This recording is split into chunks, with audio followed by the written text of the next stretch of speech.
Welcome to the Stripped Club, the podcast that strips away the noise and dives deep into the real, raw conversations every man needs to share.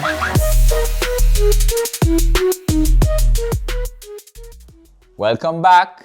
It's the Strip Club. So just, guys, again, a space for real men having real conversations, okay? About parts of our lives that we really never were allowed to talk about. This is where we take the armor off, the ego down, and we speak from a place most of us were taught to avoid. We're going to share our truth. Now, this is episode 1. Last one was the intro. And as you can see, I didn't give up. I'm still here. And I want to start by going way back before the businesses, the marriage, the kids, and back to where my story, I believe, really began. And that was with my father's silence. And growing up in Trinidad, it was in a very traditional Caribbean household. Emotions weren't just avoided. They were, I want to say, almost punished. You didn't cry. You didn't ask so many questions. You didn't challenge what the man of the house said. You had respect. You had to obey. Just fall in line. Move on. Now, don't get me wrong. I didn't have a bad father. He was amazing. And he provided. He worked. He showed up. But when he showed up, he just showed up stoic, quiet, distant. I used to watch him from across the room and wonder, does he see me?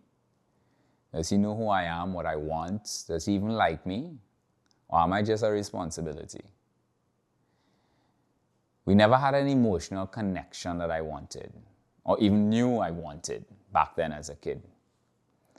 He didn't say, I'm proud of you, I love you.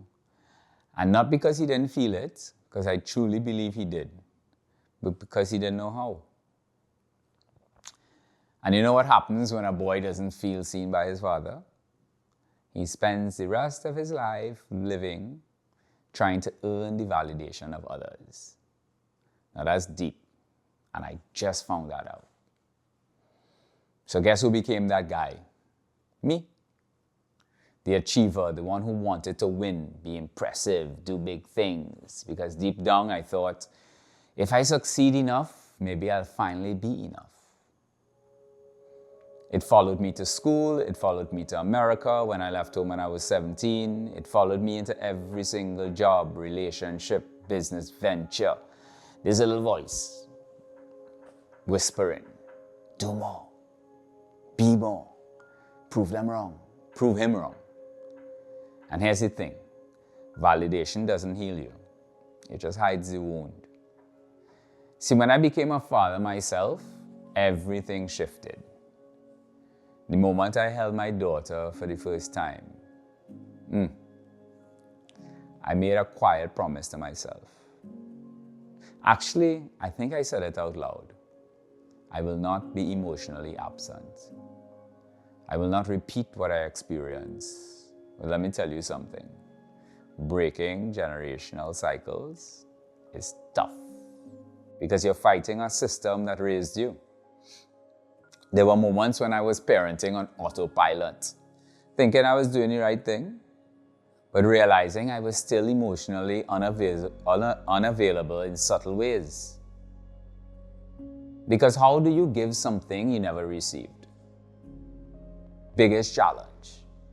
See, I had to learn how to be emotionally present, learn how to ask my kids how they're feeling, and really listen. I had to learn how to say, I love you, without it feeling awkward. Learn how to be there with always trying to fix things. I'm still learning, guys. Still learning to this day, and I'll be honest about that. Looking back now, I don't blame my father. Actually, I more understand him. He was a man trying to survive in a world that didn't allow for softness. A world that taught him to be a provider and that was enough. That as long as the bills were paid, food was on the table, job done, Best Father Award goes to. But you see, that's not enough. Not anymore. Well, not for me. So if you're listening to this and your relationship with your father was complicated, if it was broken, if it was non-existent, I see you. Actually, I am you. And if you're a father yourself, maybe you found yourself repeating patterns you swore you'd break. See, this podcast, it's not about judgment. It's about awareness. It's about accountability. It's about healing. And we're doing it out loud. I share this because the Strip Club isn't just a podcast, it's a mirror. And sometimes the hardest thing to do is to look at your reflection and admit, I was hurt. I was let down. And now I'm doing my best not to pass that pain on. So, hardest thing for me to admit is, guess what? I'm not perfect. I still wrestle with that voice in my head that tells me I'm not enough. But now I talk to it. I sit with it. I strip it down. Because the little boy who wanted his father to say I love you is still inside me. But now I tell him myself. And that's why I started the Strip Club. To create the space for honesty, for grief, for growth. For men to say what's really going on behind the scenes of, I'm good, bro. Because most of the time, we're not good. We're tired. I'm tired. And we're carrying the weight of silence, passed down from generation to generation to generation. And it's time to put that weight down. So before I close out, let me ask you something. When was the last time you checked in with yourself? Not just physically, but emotionally. When was the last time you let yourself feel without judgment? Think about that. Seriously, think about that. And if you need someone to say it to you, I'll be the first. I see you. You matter. You're not alone. So thanks for rocking with me on this episode 1 of the Strip Club.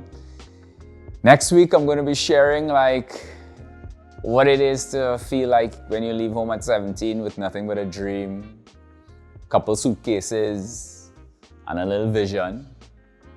So until then, I want us to stay true, stay real, and most of all, stay stripped.